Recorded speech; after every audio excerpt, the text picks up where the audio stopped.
Thought, experience and senses. अब देखें थोड़ा सा मुश्किल है लेकिन समझा दूंगा आपको।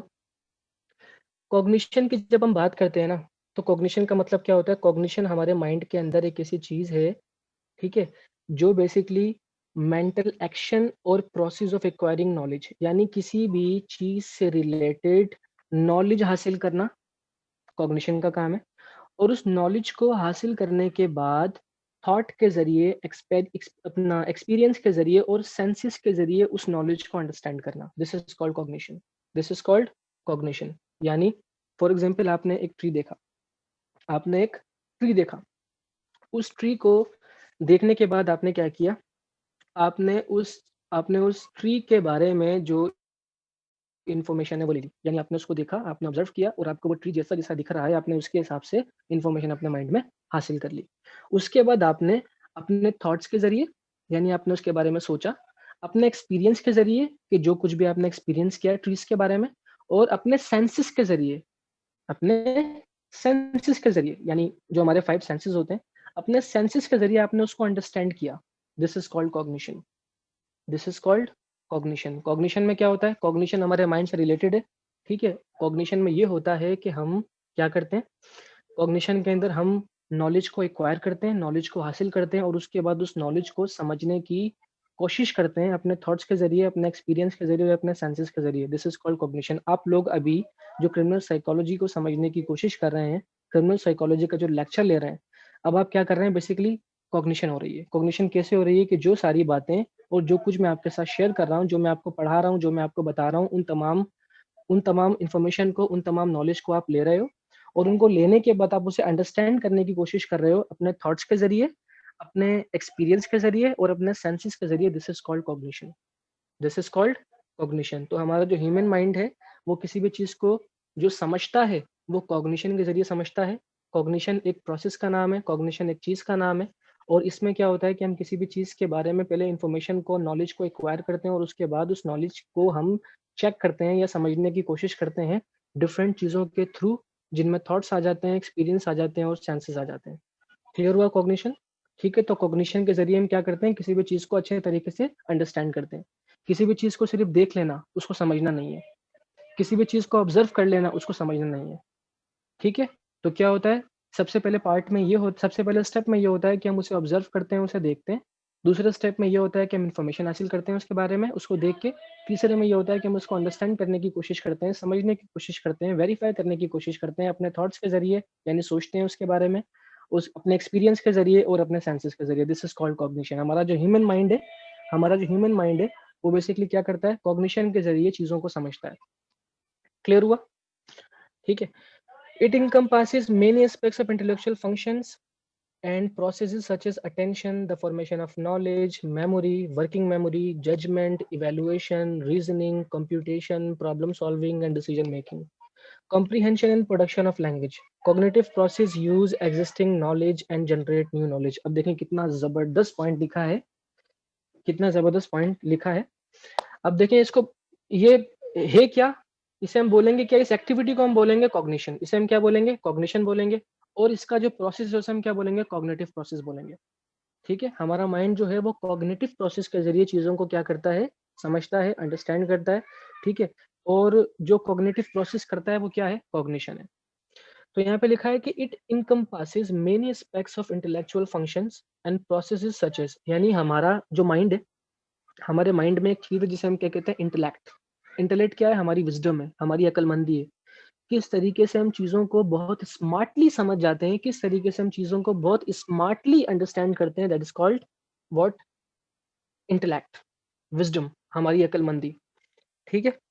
अच्छा जी, कोई भी प्रॉब्लम आ रही है उसको हम कैसे फेस कर रहे हैं, किस तरीके से अपना फायदा जनरेट कर रहे हैं, किस तरीके से अपने लिए बेनिफिट्स पैदा कर रहे हैं, किस तरीके से अपने लिए जो है वो सक्सेस क्रिएट कर रहे हैं, स्टैब्लिश कर रहे हैं, ऑब्टेन कर रहे हैं, ये बेसिकली क्या है? ये हमारी विजडम है, ये हमारी इंटेलेक्ट है। ठीक है।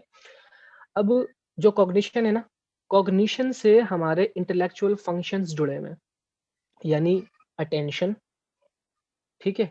अटेंशन, किसी भी चीज को अटेंशन देना, किसी भी चीज को ज्यादा अटेंशन देना, किसी को कम अटेंशन देना। तो ये जो अटेंशन है, फॉर्मेशन ऑफ नॉलेज, नॉलेज को फॉर्म करना, नॉलेज को बनाना, जैसे मिसाल के तौर पे बड़े-बड़े राइटर्स होते हैं, वो क्या करते हैं, चीज़ों को खुद बना के लिखते हैं, ठीक है? जो फिलोसोफर्स होते हैं, वो फिलॉसफीज़ को खुद बना के लिखते हैं। उन्होंने कहीं से कॉपी नहीं की होती, उन्होंने कहीं से पेस्ट नहीं की होती, वो खुद बना के लिखते हैं।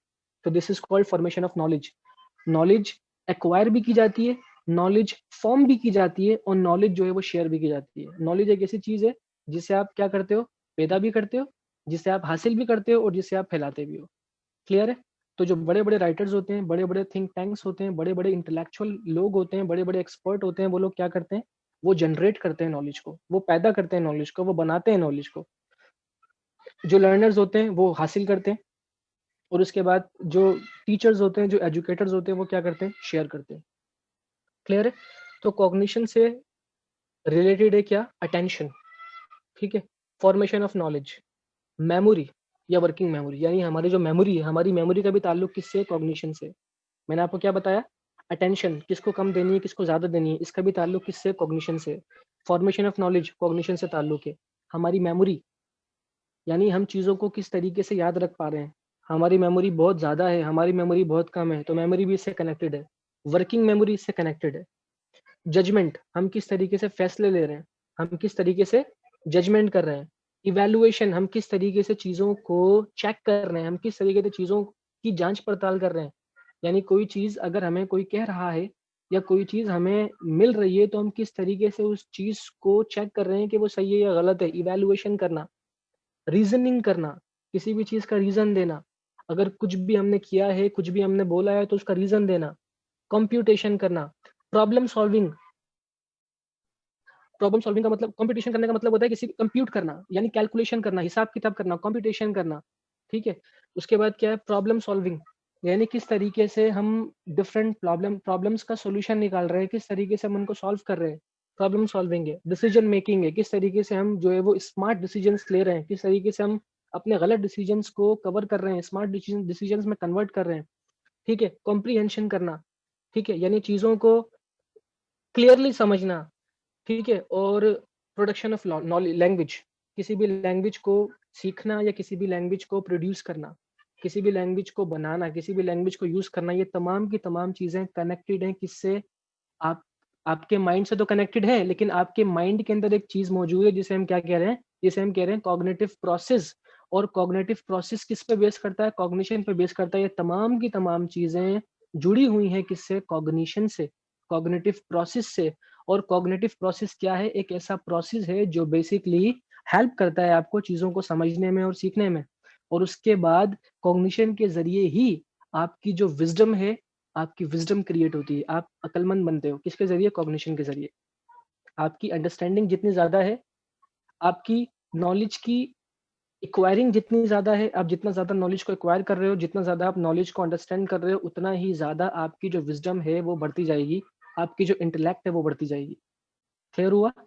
तो कॉग्निशन एक ऐसा प्रोसेस है जिसके ज़रिए हम चीज़ों को या नॉलेज को लर्न करते हैं और उसके बाद उसको अंडरस्टैंड करते हैं, थॉट्स के ज़रिए, एक्सपीरियंस के ज़रिए और सेंसेस के ज़रिए। क्लियर हुआ? This is called cognition. This is called cognition. अगर आप कोई भी डिसीजन ले रहे हो, कुछ भी कर रहे हो, ठीक है? ये तमाम की तमाम चीज़ें कॉग्निशन से जुड़ी हैं। अब कॉग्निशन का आपके इमोशंस के साथ बहुत स्ट्रॉन्ग रिलेशन है। आगे चलें ज़रा। अब देखें इसी के बारे में मज़ीद लिखा है। In psychology the term cognition is usually used within an information processing view of an individual psychological functions. यानी अगर हम साइकोलॉजी में कॉग्निशन की बात करें तो ये किसी टर्म है जो बेसिकली इस्तेमाल होती है किसमें? इन्फॉर्मेशन प्रोसेसिंग में और इंडिविजुअल की जो साइकोलॉजिकल फंक्शंस होते हैं उसको स्टडी करने में। यानी कॉग्निशन हमें हेल्प करती है कि हम क्या कर सकते हैं कि हम जो है वो किसी भी बंदे की जो साइकोलॉजिकल फंक्शंस हैं या किसी भी बंदे या जो इन्फॉर्मेशन का प्रोसेस है उसको हम समझ सकते हैं। जैसे कि हमने अभी पीछे देखा कि इसके अंदर होती 2 चीज़ें हैं। नंबर 1 क्या होती है? इन्फॉर्मेशन को एक्वायर करना। नंबर 2 क्या करना? उस इन्फॉर्मेशन को समझना यानी उसे इवैल्यूएट करना डिफरेंट चीज़ों के थ्रू। डिफरेंट चीज़ों के through. Human cognition is conscious and unconscious, concrete और abstract as well as intuitive like knowledge of a language and conceptual like a model of a language. It encompasses processes such as memory, association, concept formation, pattern recognition, language, attention, perception, action, problem solving and mental imaginary. वही चीजें हैं। अब देखें जी, यहाँ पे क्या कह रहा है यहाँ पे ये कह रहा है कि जो ह्यूमन कॉग्निशन है, यानी जो इंसान की कॉग्निशन है, जो ह्यूमन कॉग्निशन है वो कॉन्शियस भी है, अनकॉन्शियस भी है, कॉन्क्रीट भी है और एब्स्ट्रैक्ट भी है। यानी जिस तरीके से हम चीज़ों को हासिल करते हैं और जिस तरीके से हम चीज़ों को समझते हैं, जिस तरीके से हम चीज़ों को समझते हैं, वो कॉन्शियसली भी होता है। वो क्या होता है? कॉन्शियसली भी होता है। यानी इसका मतलब क्या होता है कि हम अपने होशो-हवास में हैं, हम अपने सेंसेस के अंदर हैं और अपने सेंसेस के अंदर रह के हम किसी चीज़ को लर्न कर रहे हैं, ऑब्टेन कर रहे हैं और जो है उसको क्या कर रहे हैं, अंडरस्टैंड करने की कोशिश कर रहे हैं। तो जो ह्यूमन कॉग्निशन है, वो कॉन्शियसली भी वर्क करता है और ये अनकॉन्शियस भी है। यानी बहुत सारी चीज़ें ऐसी हैं, जो अचानक से हमारे ज़हन में आ जाती हैं और वो बहुत कमाल होती हैं। जिसे हम आइडिया कहते हैं। आइडिया क्या है? एक ऐसा रास्ता एक ऐसा रास्ता, एक ऐसा वे जो अचानक से हमारे ज़हन में आया है और जिससे हमारी कोई प्रॉब्लम सॉल्व होने वाली है, जिससे हमें कोई फ़ायदा होने वाला है, जिससे हमारी कोई रुकावट दूर होने वाली है। That is called idea. Idea क्या है? आइडिया जो है वो अब आइडिया एकदम से भी आ जाता है। अब जो एकदम से आइडिया आ गया है वो क्या है? अनकॉन्शियस है। यानी आप उसके बारे में सोच ही नहीं रहे थे, अचानक से वो चीज़ आ गई, दिस इज़ कॉल्ड अनकॉन्शियस। तो आपकी जो ह्यूमन कॉग्निशन है वो कॉन्शियस भी हो सकती है, वो अनकॉन्शियस भी हो सकती है, कॉन्क्रीट भी हो सकती है, यानी बहुत कमाल की चीज़ भी हो सकती है। ऐसी चीज़ आपके ज़हन में आ सकती है जो बहुत ही स्ट्रॉन्ग है, जो बहुत ही वैलिड है और जिसके ऊपर कोई भी आर्गुमेंट नहीं कर सकता, और ये एब्स्ट्रैक्ट भी हो सकती है, ये ख़याली भी हो सकती है, ऐसी भी हो सकती है जिसका रियलिटी से कोई कनेक्शन ही नहीं है। ऐसी भी हो सकती है कि जो एब्स्ट्रैक्ट है, ऐसी भी हो सकती है कि जो सिर्फ़ और सिर्फ़ ख़याली है, जिसका रियलिटी से कोई कनेक्शन नहीं है, कोई वास्ता नहीं है, कोई फैक्ट्स नहीं है। क्लियर है? तो ये जो ह्यूमन कॉग्निशन है, ये कॉन्शियस भी हो सकती है, अनकॉन्शियस भी हो सकती है, कॉन्क्रीट भी हो सकती है और एब्स्ट्रैक्ट भी हो सकती है। ठीक है? As well as intuitive like knowledge of the language and conceptual. यानी इंट्यूटिव का मतलब क्या होता है? Like knowledge of a language. यानी अगर कोई भी लैंग्वेज है और उस लैंग्वेज के बारे में अगर हम नॉलेज हासिल कर रहे हैं, किसी भी लैंग्वेज को अगर हम सीख रहे हैं, तो उसके अंदर जो चीज़ें हैं वो क्या हैं? वो चीज़ें एकदम क्लियरली डिफाइंड है। मतलब क्या? अगर हम इंग्लिश की बात करें तो व्हाट का मतलब क्या? हाउ का मतलब कैसे? वेयर का मतलब कहाँ? व्हाई का मतलब क्यों? ठीक है? अब ये कुछ वर्ड्स हैं और उनकी कुछ मीनिंग्स हैं।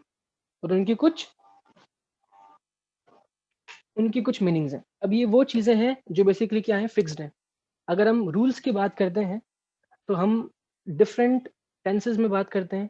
हम लोग डिफरेंट जो है वो वॉइसेस में बात करते हैं, एक्टिव वॉइस में बात करते हैं, पैसिव वॉइस में बात करते हैं। जो चीज़ें हैं उसके अंदर वो क्या हैं? दे आर फिक्स्ड चीज़ें हैं। तो लैंग्वेज की अगर नॉलेज को गेन करने की बात करते हैं तो वो इंट्यूटिव है। वो क्या है? इंट्यूटिव है। कुछ चीज़ें ऐसी होती हैं जो कंसेप्चुअल होती हैं। जो क्या होती हैं? कंसेप्चुअल होती हैं, like model of a language. यानी भी किसी भी लैंग्वेज का जो मॉडल है वो कंसेप्चुअल हो सकता है। इन शॉर्ट, बहुत सारी चीज़ें ऐसी होती हैं जो कॉन्शियस होती हैं, बहुत सारी अनकॉन्शियस होती हैं, बहुत सारी कंक्रीट होती हैं, बहुत सारी एब्स्ट्रैक्ट होती हैं। कुछ ऐसी होती है, कुछ इस तरह की नॉलेज होती है जो बिल्कुल फिक्स्ड होती है, कुछ इस तरह की नॉलेज होती है जो फिक्स्ड नहीं होती, कंसेप्चुअल होती है। क्या होती है? कंसेप्चुअल होती है। फॉर एग्ज़ाम्पल, अगर मैंने आपको किसी भी एक टॉपिक के बारे में 5 लाइनें पढ़ा दी हैं और मैं आपसे कहता हूँ कि मुझे वही की वही 5 लाइनें एग्ज़ाम में चाहिए, जो लिखेगा उसको फुल मार्क्स दूँगा, जो नहीं लिखेगा उसको फुल मार्क्स नहीं मिलेंगे। अब दिस इज़ व्हाट इंट्यूटिव। यानी मैं आपको कह रहा हूँ कि आपने क्या करना है, आपने बिल्कुल कंक्रीट रहना है। आपने एज़ इट इज़ लिखना है, ठीक है? अब वो चीज़ जैसी भी हो। और जब हम कॉन्सेप्चुअल की बात करेंगे तो मैं आपको क्या बोलूँगा, मैं बोलूँगा कि भई ये मैंने आपको टॉपिक दे दिया, इसके ऊपर आप लिखें। कॉन्सेप्ट क्लियर होना चाहिए। अगर आपने कॉन्सेप्ट क्लियर कर दिया, तो मैं आपको फुल मार्क्स दूँगा। तो कुछ टीचर्स ऐसे होते हैं जो कंसेप्चुअल को एप्रिशिएट करते हैं, कुछ ऐसे होते हैं जो इंट्यूटिव को एप्रिशिएट करते हैं। ठीक है? तो हमारी जो ह्यूमन कॉग्निशन है, वो कॉन्शियस भी हो सकती है, अनकॉन्शियस भी हो सकती है, कंक्रीट भी हो सकती है, एब्स्ट्रैक्ट भी हो सकती है, इंट्यूटिव भी हो सकती है, कंसेप्चुअल भी हो सकती है। ठीक है? It encompasses processes such as memory, association. मैंने आपको बताया इसके साथ ये पूरा का पूरा एक प्रोसेस है। इसके साथ जुड़ी होती हैं क्या चीज़ें?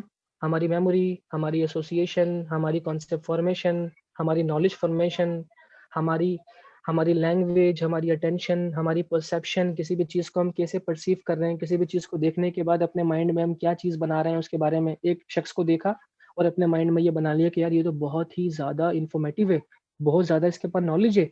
एक शख्स को देखा, उसको देख के अपने माइंड में ये एक जो है वो आइडिया बना लिया, एक ये जजमेंट क्रिएट, एक ये परसेप्शन क्रिएट कर ली कि यार ये जो बंदा है ना, ये मुझे ऐसे ही लग रहा है, इस बंदे में दम नहीं है। तो किसी भी चीज़ को देख के, किसी भी शख्स को देख के हम अपने माइंड में जो एक ख़याल बना रहे हैं, जो एक परसेप्शन बना रहे हैं, that is also because of cognition. उसके बाद action, problem solving, mental imagery, ये तमाम की तमाम चीज़ें कॉग्निशन से रिलेटेड हैं। किसी भी चीज़ की बात करते हैं, उसकी एक इमेज हमारे माइंड में आ जाती है। तो कैसे आती है? कॉग्निशन की वजह से आती है। किसकी वजह से आती है? कॉग्निशन की वजह से आती है। तो कॉग्निशन भी एक बहुत ही इम्पोर्टेंट एलिमेंट है और एक बहुत ही इम्पोर्टेंट चीज़ है, जो हमारे माइंड से कनेक्टेड है। और कॉग्निशन का इमोशंस के साथ में बड़ा स्ट्रॉन्ग रिलेशन है, बड़ा स्ट्रॉन्ग रिलेशन है। आगे चलते हैं, दोबारा इमोशंस पे आते हैं। Emotions involve different components. Emotions के अंदर जो है वो डिफरेंट चीज़ें आ जाती हैं, such as subjective experience, cognitive processes, expressive behaviour, psychophysiological changes and instrumental behaviour. बहुत ज़्यादा डिफ़िकल्ट लैंग्वेज में लिखा है, लेकिन मैं आप लोगों के लिए आसान कर देता हूँ कि अगर हम इमोशंस की बात करते हैं ना, तो इमोशंस को तो हमने क्लियर कर लिया कि इमोशन जो है वो एक बायोलॉजिकल स्टेट है, एक नेचुरल इंस्टिंक्टिव स्टेट है हमारे माइंड की, जो कि हमें रियलाइज़ करवाती है कि हमारे इर्द-गिर्द अच्छा हो रहा है, बुरा हो रहा है, डिफरेंट जो है वो इमोशंस के ज़रिए, हैप्पीनेस, सैडनेस वगैरह के ज़रिए। This is called emotion. अब इमोशन के साथ कौन-कौन सी चीज़ें होती हैं, जो जुड़ी होती हैं, उसके अंदर हमारे पास सब्जेक्टिव एक्सपीरियंस है। क्या है? सब्जेक्टिव एक्सपीरियंस है। इमोशन के साथ क्या चीज़ रिलेटेड होती है, क्या चीज़ जुड़ी होती है? सब्जेक्टिव एक्सपीरियंस है, कॉग्निटिव प्रोसेस है। यानी ये किसी भी चीज़ को देखना, उसको समझना, ये पूरा का पूरा जो कॉग्निटिव प्रोसेस मैंने आपको अभी पढ़ाया है और समझाया है, ये भी आपके इमोशन का पार्ट है। सब्जेक्टिव एक्सपीरियंस भी आपके इमोशन से कनेक्टेड है। किसी भी चीज़ को लेके जो आपका एक्सपीरियंस है, वो भी इमोशन से कनेक्टेड है। कॉग्निटिव प्रोसेस इमोशन से कनेक्टेड है। एक्सप्रेसिव बिहेवियर, जो आपके बिहेवियर्स हैं, जिसके थ्रू आप एक्सप्रेस करते हो चीज़ों को, वो भी आपके इमोशन से कनेक्टेड है। और psychophysiological change and instrumental behaviour, यानी जो जो भी डिफरेंट किस्म के चेंजेस आते हैं आपके बिहेवियर्स में, ये तमाम की तमाम चीज़ें आपके इमोशंस से कनेक्टेड है, क्योंकि आपके जो इमोशंस हैं वो आपको कंट्रोल करते हैं। आपको जो इमोशंस हैं वो आप पे कंट्रोल करते हैं। आपके जो इमोशंस हैं वो आपके बिहेवियर्स को कंट्रोल करते हैं। अगर आप उदास हो तो आप खामोश हो जाते हो, आप कुछ बोलते नहीं हो। बोलना भी तो एक बिहेवियर है ना, बोलना, किसी से बात करना, किसी से कम्युनिकेशन करना, ये भी तो एक बिहेवियर है ना, ये भी तो एक एक्ट है ना। तो आपके जो इमोशंस हैं वो आपको कंट्रोल कर लेते हैं। अगर आपका इमोशन ऐसा है कि आप बहुत सैड हो गए हो किसी वजह से, तो अब इस सैडनेस की वजह से क्या होगा, आप चुप हो जाओगे, आप खामोश हो जाओगे, आप कुछ बोलोगे नहीं, आप एकदम अकेले जाके बैठ जाओगे। ठीक है? और अगर आप बहुत ज़्यादा खुश हो, आपकी कोई लॉटरी खुल गई है, आपका कोई बॉन्ड लग गया है, ठीक है? या आप रातों-रात आप अमीर हो गए हो, या फिर आपने कोई शेयर्स लिए थे, वो शेयर्स जो है वो रातों-रात उनकी कीमत बढ़ गई है, ठीक है? या फिर आपने फर्स्ट पोज़ीशन ले ली है, आपने टॉप कर लिया, आपने सीएसएस पास कर लिया है, आपने इंटरव्यू भी क्लियर कर लिया है सीएसएस का। तो अगर ऐसा हुआ है, तो इसके होने से एकदम से आपके जो इमोशंस हैं वो चेंज होंगे, आप बहुत ज़्यादा हैप्पी हो जाओगे, हैप्पीनेस इमोशन आपका एक्टिवेट हो जाएगा, और वो एक्टिवेट होने की वजह से जो आपके बिहेवियर्स हैं वो क्या होंगे, कुछ और होंगे। और आप मिठाइयाँ बाँटोगे।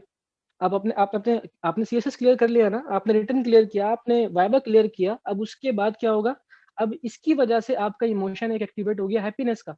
हैप्पीनेस का इमोशन एक्टिवेट होने की वजह से क्या हुआ, इसकी वजह से जो आपके एक्सप्रेसिव बिहेवियर्स थे, जो साइकोफिजियोलॉजिकल आपके बिहेवियर्स में साइकोफिजियोलॉजिकल चेंजेस आएँगे, इंस्ट्रूमेंटल चेंजेस आएँगे, और इन चेंजेस आने की वजह से क्या होगा, आपके जो बिहेवियर्स हैं वो कुछ अलग तरह के होंगे। यानी अगर आपने सीएसएस पास कर लिया तो आप क्या करोगे, घर में मिठाई बाँटोगे, आप रिश्तेदारों को मिठाई खिलाओगे, आप मोहल्ले में मिठाई बाँटोगे। दिस इज़ व्हाट, ये बेसिकली इमोशन की वजह से। तो हमारे जो बिहेवियर्स हैं, हम जो क्राइम करते हैं वो भी इमोशन की वजह से करते हैं। हम जो क्राइम करते हैं वो भी इमोशन की वजह से करते हैं। हम जो कंट्रोल्ड रहते हैं वो भी इमोशन की वजह से कंट्रोल्ड रहते हैं। मेरी बात आपको समझ में आ रही है? तो ये जो इमोशन है, इस पे मैं बहुत ज़्यादा फ़ोकस कर रहा हूँ। क्यों? क्योंकि ये जो इमोशन है, वो बहुत ज़्यादा कनेक्टेड है हमारे बिहेवियर्स के साथ में, क्योंकि हमारे जो बिहेवियर्स हैं, वो कंट्रोल्ड हैं किसके ज़रिए? हमारे इमोशन के ज़रिए। इमोशन अच्छे लेवल का है, तो हमारे बिहेवियर भी पॉज़िटिव होंगे। इमोशन बुरा है, तो बिहेवियर भी। लोग सुसाइड क्यों करते हैं? एक बंदा है, अपनी जान ले रहा है, अपनी सुसाइड कर रहा है, अपने आप को मार रहा है। ज़िंदगी से कीमती क्या है? कुछ भी नहीं है। कहते हैं जान है तो जहान है। तो ज़िंदगी से कीमती कुछ भी नहीं है, लेकिन एक बंदा अपनी ज़िंदगी को ख़त्म कर रहा है। क्यों कर रहा है? क्योंकि वो एक ऐसे इमोशन के अंदर आ गया है, वो इतना ज़्यादा डिसअपॉइंट हो गया है, वो इतना ज़्यादा डिप्रेस हो गया है, वो इतनी डिप्रेशन में चला गया है कि अब उसको लग रहा है कि भई कुछ हो ही नहीं सकता। There is nothing, I have lost each and everything. वो अब ऐसे स्टेट पे आ गया है, आगे रास्ता ही नहीं है, मैं क्या करूं, मैं कहाँ जाऊं? तो वो बोलता है कि भाई when there is no way, there is only one way, suicide, मर जाओ, मार लो अपने आप को, कोई और रास्ता नहीं है, स्केप कर जाओ, भाग जाओ। तो वो अपने आप को मार रहा है। अब वो अपने आप को क्यों मार रहा है? लाजमी सी बात है, बहुत ज्यादा उदास है तब मार रहा है। कभी आपने देखा है ऐसा कि एक बंदा बहुत खुश हो, बहुत ज्यादा खुश हो, बहुत हैप्पी हो और वो सुसाइड कर ले? ऐसा तो नहीं होता। एक बंदा है बहुत एक, यानी आपने कभी ऐसा देखा है कि एक बंदा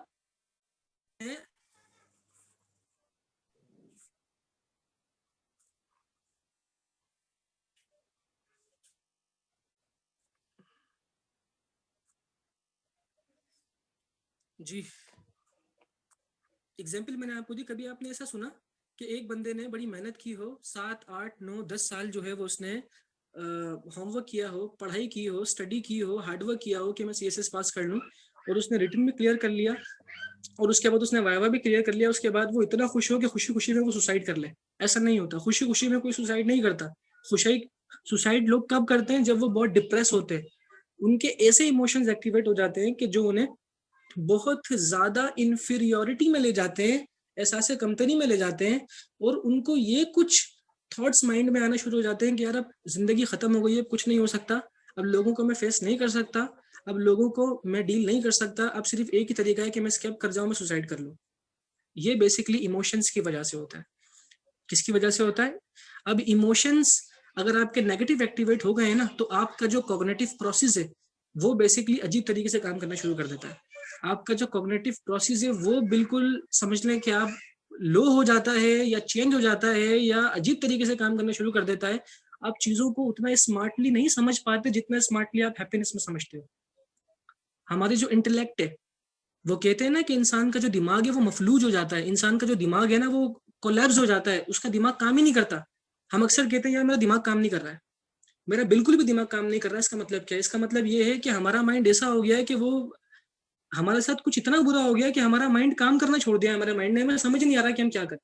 तो हमारे इमोशन से कनेक्टेड है कौन? हमारा कॉग्निटिव प्रोसेस। हमारा कॉग्निटिव प्रोसेस सही तरीके से काम करेगा तो हम चीजों को अच्छे तरीके से समझेंगे, अंडरस्टैंड करेंगे और रिलेट करेंगे, और उसकी बेस पे फिर हम डिसीजन मेकिंग करेंगे। जब हमारे साथ कुछ बहुत बुरा होता है तो हमारे कुछ ऐसे इमोशंस हैं, जैसे कि मिसाल के तौर पे मैंने आपको बताया सैडनेस है, या मिसाल के तौर पे जो है वो डिसगस्ट है, या फिर डिसअपॉइंटमेंट है। ये कुछ ऐसे इमोशंस हैं जो हमें इतना ज्यादा जो है वो डैमेज करते हैं इंटरनली और एक्सटर्नली, कि फिर हमारा जो माइंड है, हमारा जो कॉग्निटिव प्रोसेस है वही काम करना छोड़ देता है। और उसके बाद फिर हम कहते हैं कि यार मेरा माइंड काम नहीं कर रहा, मेरा दिमाग काम नहीं कर रहा, मुझे समझ में नहीं आ रहा मैं क्या करूं। और उसके बाद फिर आपको एक ही रास्ता दिखता है कि जाओ सुसाइड कर लो। तो ये बेसिकली क्रिमिनल साइकोलॉजी है। ये क्या है? Criminal psychology. अगर आप एक सुसाइडर की, वो बंदा जिसने सुसाइड किया, अगर आप उसकी क्रिमिनल साइकोलॉजी को स्टडी करना चाहोगे तो देखो कितने अच्छे तरीके से इन चीजों ने आपको क्या किया है। आप लोगों को डिटरमाइन किया है कि वो लोग सुसाइड क्यों करते हैं। लोग सुसाइड इसलिए करते हैं कि उनके सर्कमस्टेंसेस में, उनके माहौल में इतना गलत उनके साथ होता है, इतना गलत उनके साथ होता है कि उनके जो नेगेटिव इमोशंस हैं वो एक्टिवेट हो जाते हैं। नेगेटिव इमोशंस एक्टिवेट होने की वजह से वो इतनी इन्फीरियोरिटी में चले जाते हैं, इतना नीचे चले जाते हैं कि वो समझते हैं कि अब कुछ भी नहीं है। उनका जो कॉग्निटिव प्रोसेस है वो भी डैमेज होता है, वो भी काम करना छोड़ देता है। उनके जो बिहेवियर्स होते हैं वो अजीब हो जाते हैं। और साइको फिजियोलॉजिकल चेंजेस ऐसे होते हैं कि वो बंदा क्या करता है, एक ऐसे बिहेवियर की तरफ चला जाता है जो बिहेवियर उसे खत्म कर देगा, उसे किल कर देगा, सुसाइड कर लेते। Now you can connect these things, you can connect these things. यही तो क्रिमिनल साइकोलॉजी है, यही तो क्रिमिनल साइकोलॉजी है। तो अगर कोई बंदा, जब भी तो कहते हैं कि अगर कोई बंदा सुसाइड, अगर आपको सुसाइड के थॉट्स आ रहे हैं, फॉरेन कंट्रीज की अगर हम बात करें तो वहां पर बकायदा हेल्प सेंटर्स हैं, वहां पे बकायदा ये अवेयरनेस है कि अगर आपको सुसाइड के थॉट्स आ रहे हैं तो आप फौरन इस नंबर पे कॉल करें। जब आप उस नंबर पे कॉल करेंगे तो क्या होगा, वो लोग आपसे ऑन फोन, या फिर वो लोग आपको बुला लेंगे, या वो लोग आपके पास आ जाएंगे, और वो बेसिकली आपसे बात करेंगे, आपकी मेंटल या आपकी साइकोलॉजिकल थेरेपी करेंगे, आपको आपसे बात करेंगे, आपको आपकी बात सुनेंगे, आपको समझाएंगे, और आपको और आपको इस तरीके से मोटिवेट करेंगे और आपकी इस तरीके से साइकोलॉजिकल और बिहेवियरल थेरेपी करेंगे कि क्या होगा कि वो जो आप बिल्कुल डाउन चले गए थे, इन्फीरियोरिटी में चले गए थे, वहां से निकाल के आपको एक नॉर्मल स्टेट में लाके खड़ा कर देंगे, जब आपका कॉग्निटिव प्रोसेस भी बहुत अच्छे से काम कर रहा होगा, आपकी इंटेलेक्ट आपका जो इंटेलेक्ट है वो भी एक्टिव हो जाएगा और आपके जो इमोशंस होंगे वो भी काफी हद तक पॉजिटिव हो जाएंगे। इस तरीके से फिर वो जो एक थॉट है आपका सुसाइड करने का, वो चीज जो है वो पीछे चली जाएगी और आप एक नॉर्मल स्टेट में आ जाओगे। यहाँ तक बात समझ में आई? ठीक है, ये कुछ इमोशंस हैं जो हम पहले भी पढ़ चुके हैं। हैप्पीनेस है, सैडनेस है, फेयर है, डिस्गस्ट है, एंगर है, सरप्राइज है। मैंने आपको 10 इमोशंस पढ़ाए थे, लेकिन ये 6 इमोशंस हैं। ये 6 ऐसे इमोशंस हैं जो बहुत स्ट्रांगली हमारे बिहेवियर्स को और हमारे माइंड को अफेक्ट करते हैं, और इनकी वजह से जो कुछ भी हमारे साथ होता है ना, जो अच्छा हमारे साथ होता है वो भी इनकी वजह से होता है, जो बुरा हमारे साथ होता है वो भी इनकी वजह से होता है। समझ आ रही है? It was all emotions, it was all about emotions. अब मुझे एक बात बताएं, यहाँ तक क्लास हमारी बहुत लेंदी हो गई है, यहीं स्टॉप करें या आगे चलें? जी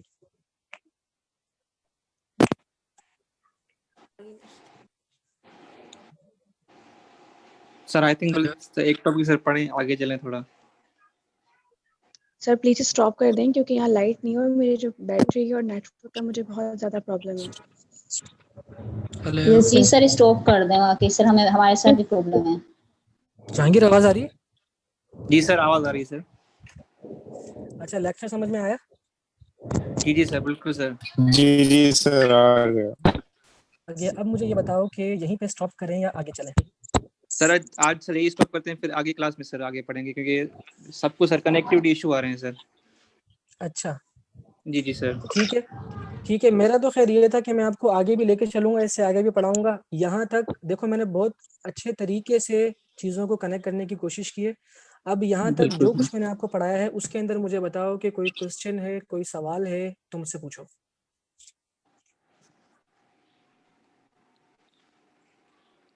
सर ऐसे कोई क्वेश्चन नहीं सर, एक क्वेश्चन था लेकिन सर आपने वो कवर कर दिया सर। ठीक है sir, I have a question. जी सर, ये जो आपने अभी आइडिया की बात की, तो ये आइडिया जो है ये हमारी अनकॉन्शियस नॉलेज होती है, जो हमने कभी ना कभी हमारे अनकॉन्शियस माइंड में होती है, लेकिन हम जब किसी और मैटर पे बात कर रहे होते तो अचानक वो नॉलेज हमारे जहन में आती है, तो वो होती है अनकॉन्शियस। बिल्कुल आपने सही कहा, ऐसा है। देखो मैं आपको बताऊं, आइडिया क्या है। आइडिया एक थॉट है। थॉट क्या है? थॉट एक ऐसी चीज है जो कॉन्शियस भी हो सकता है, जो अनकॉन्शियस भी हो सकता है। यानी अगर हम कॉन्शियस स्टेट के अंदर हैं, अगर हम कॉन्शियस होके बैठे हैं और हम किसी चीज के बारे में सोच रहे हैं, तो एकदम से कोई आइडिया हमें आ गया, तो दिस इज कॉन्शियस। और ऐसा भी होता है कि हम सोच ही नहीं रहे, हम कुछ और कर रहे हैं और एकदम से हमारे माइंड में किसी चीज के बारे में कोई ख्याल आ जाए और हमारी कोई प्रॉब्लम जो है वो सॉल्व हो जाए उससे, तो ये भी क्या है? ये भी एक आइडिया है, ये भी एक थॉट है, लेकिन ये अनकॉन्शियस होता है। आपकी बात ठीक है कि जो अनकॉन्शियस जो जो आइडिया, जब हम अनकॉन्शियस स्टेट में होते हैं या जो अनकॉन्शियस आइडिया हमारे पास आता है, तो वो आइडिया बेसिकली कभी ना कभी हमने एक्सपीरियंस किया होता है, हमारी नॉलेज में होता है और एकदम से आ जाता है। आपकी बात बिल्कुल ठीक है। लेकिन कई बार ऐसा भी होता है कि हमारे पास वो आइडिया आ जाता है जो हमने कभी एक्सपीरियंस नहीं किया होता, हमारे जहन में एकदम से वो बात, वो आइडिया, वो एक चीज आ जाती है हमारे माइंड में, जिसके जरिए अचानक से हमारी प्रॉब्लम सॉल्व हो जाती है। जैसे मैं आपको एग्जांपल दूं कि ये जो साइंटिस्ट होते हैं ये रिसर्च करते हैं, या जो साइंटिस्ट होते हैं ये मशीन्स वगैरह को इन्वेंट करते हैं, बनाते हैं। ठीक है, अब एकदम से तो नहीं बन जाती। बहुत सारी चीजें ऐसी होती हैं जहाँ पे आके ये फंस जाते हैं, जहाँ पे आके ये फंस जाते हैं। अब वहां पे आके फंसने के बाद इनको समझ में नहीं आ रहा होता कि अब हम किस तरीके से इस चीज को सॉल्व करें, किस तरीके से हम आगे बढ़ें। सोचते रहते हैं, आइडिया नहीं आता। उसके बाद क्या होता है, किसी और काम में लग जाते हैं। फिर अचानक से इनके जहन में एक ऐसी बात आती है, एक ऐसा आइडिया आता है जो इन्होंने कभी एक्सपीरियंस नहीं किया होता। उसको वो करके देखते हैं, काम हो जाता है। तो देखिए, आइडिया ऐसी चीज है जो कॉन्शियस भी हो सकता है, अनकॉन्शियस भी हो सकता है। अनकॉन्शियस वाला जो आइडिया है, आपकी बात ठीक है कि ये भी हो सकता है कि कभी हमने कुछ किया हो, अपनी लाइफ में एक्सपीरियंस किया हो और वो हमें याद ना हो और अचानक से वो याद आ जाए, ऐसे भी हो सकता है। और कुछ आइडियाज ऐसे होते हैं जिन्हें हमारा माइंड खुद क्रिएट करता है, जो ना कभी किसी ने किए होते हैं। क्योंकि इन्वेंशंस कब होती हैं? इन्वेंशंस तभी होती हैं जब कुछ नया होता है। इन्वेंशन हम किसको कहते हैं कि पहली बार किसी शख्स ने कोई चीज ईजाद की हो, दिस इज कॉल्ड इन्वेंशन। तो इन्वेंशन कब होती है? इन्वेंशन तब होती है जब कुछ नया हुआ हो। आपने कुछ नया किया है तभी तो कुछ नया बना है, ठीक है। और आपसे पहले ये नहीं हुआ तभी इसे हम इन्वेंशन कह रहे हैं। तो पहली बार जो होती है वो इन्वेंशन है, उसके बाद जो होती है वो मेकिंग है। फर्स्ट टाइम जो होती है वो इन्वेंशन है, उसके बाद वही चीज जो हम बनाते हैं वो मेकिंग है। जिसने मोबाइल को पहली बार बनाया वो इन्वेंशन थी। अब अभी जो लोग आईफोन, अपना आईफोन कंपनी है, सैमसंग कंपनी है, क्यू मोबाइल कंपनी है, अब ये जो कंपनीज मोबाइल बना रही हैं ये बेसिकली इन्वेंशन नहीं कर रही हैं, ये क्या कर रही हैं? ये मेकिंग कर रही हैं। तो ये डिफरेंस है। तो जो आइडिया है वो कॉन्शियस भी हो सकता है, अनकॉन्शियस भी हो सकता है। अनकॉन्शियस में आइडिया ये भी हो सकता है कि पहले हमने कभी एक्सपीरियंस किया हो, हम भूल गए हो, अचानक ज़हन में आ जाए, और ऐसा भी हो सकता है कि वो बिल्कुल नया हो, तो बिल्कुल नया हो, एकदम से ज़हन में आ जाए। ये भी हो सकता है। और अगर हम कॉन्शियस आइडिया की बात करें तो उसके अंदर क्या दिमाग लड़ाते हैं और उसके बाद कोई आइडिया हमारे का वो प्रोडक्ट हो सकता है अनकॉन्शियस स्टेट का, लेकिन उसके जो मेथड्स होते हैं वो डिफरेंट होते हैं। क्लियर हुआ?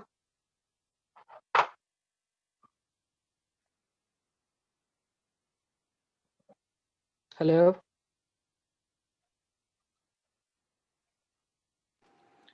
जी सर क्लियर हो गया। I think sir connectivity issue है तभी वो कनेक्ट नहीं हो पा रहा जी जी सर क्लियर हो गया। ठीक है, अगर इसके अलावा किसी को कोई भी क्वेश्चन है तो वो पूछ सकता है, फिर हम वाइंड अप करते हैं क्लास को।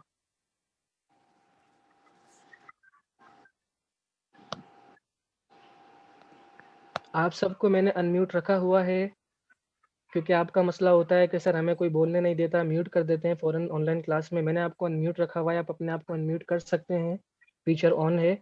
जिसको भी जो पूछना है मुझसे पूछे, क्योंकि जितनी डिटेल के अंदर मैं आपको पढ़ा रहा हूँ ना, मैं बता रहा हूँ आपको कि मैं आपसे एग्जाम में पूछूंगा भी उतनी डिटेल में। फिर मत कहिएगा कि सर हमारे मार्क्स इतने कम आए हैं, हम क्लास के ब्राइट स्टूडेंट हैं, हम क्लास के टॉपर हैं और फला फला फला। जितनी डिटेल में पढ़ा रहा हूँ उतनी डिटेल में मुझे फीडबैक चाहिए आपसे, ठीक है। तो अभी आपके सीखने का टाइम है, आपकी लर्निंग का टाइम है।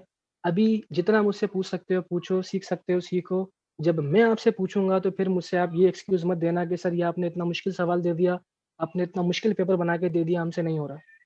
ठीक है, तो जो पूछना है अभी पूछ लो मुझसे इस टॉपिक से रिलेटेड, क्योंकि मुझे बहुत सारा आपको पढ़ाना था, लेकिन वही वाली बात है कि चीज़ें बहुत ज़्यादा हैं।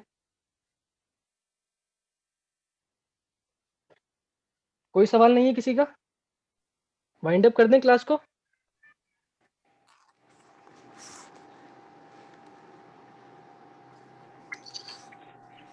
Hello hello sir. जी जी जी जहांगीर। सर सही है सर, अभी सर भले वाइंड अप करते हैं, फिर अगली क्लास में जो अभी हम कुछ पढ़ेंगे सर इसको, फिर उसके क्वेश्चन जो बनेंगे फिर आपसे वो अगली क्लास में पूछेंगे सर। ठीक है जी, सर क्लास हम को भी यहाँ सर पे वाइंड डिटेल अप। में सर उसको स्टडी करेंगे, फिर आपसे वो क्वेश्चंस पूछेंगे सर इंशाल्लाह। ठीक है ठीक है ठीक है ठीक है ठीक है। Thank you so much sir. कोशिश की है मैंने कि मैं आपको इतना कंसाइज करके पढ़ाऊं, क्योंकि ये जो जी टॉपिक हैं वो इतने मुश्किल हैं। अगर आप इनकी बुक्स उठा के इनको पढ़ेंगे ना, आप बोलेंगे यार ये तो दिमाग खराब कर दिया इन टॉपिक्स ने हमारा। बहुत मुश्किल टॉपिक बिल्कुल है, सर, लेकिन मैंने बहुत इतना मुश्किल है सर। इतना इतना कंसाइज करके और इतना मैंने आसान करके सिंप्लीफाई करके आपको मैं पढ़ा रहा हूँ। इन इन लेक्चर्स के बाद में तो कोई कंफ्यूजन नहीं रहनी चाहिए। अगर उसके बाद भी कोई कंफ्यूजन रह रही है तो फिर मैं अवेलेबल हूँ आपके लिए, आप मुझसे पूछें, ठीक है। क्योंकि ये जो चीज़ें हैं ना, ये असल चीज़ें हैं हमारे सब्जेक्ट की। आगे के जो हमारे टॉपिक्स हैं वो हमने जो है वो चुटकियों में क्लियर करने हैं और उनके बाद कनेक्ट करते हुए उनको चलना है, ठीक है। तो क्लास को यहाँ पे वाइंड अप करते हैं। कोई भी आपका सवाल हो नोट कर लीजिएगा, नेक्स्ट क्वेश्चन में जी सर। मुझसे नेक्स्ट क्लास में मुझसे पूछ लीजिएगा, ठीक है। तब तक के लिए अल्लाह हाफिज़। Thank you sir, thank you so much. Okay जी, okay. Okay classes sir, over. अल्लाह हाफिज़ सर। अल्लाह हाफिज़।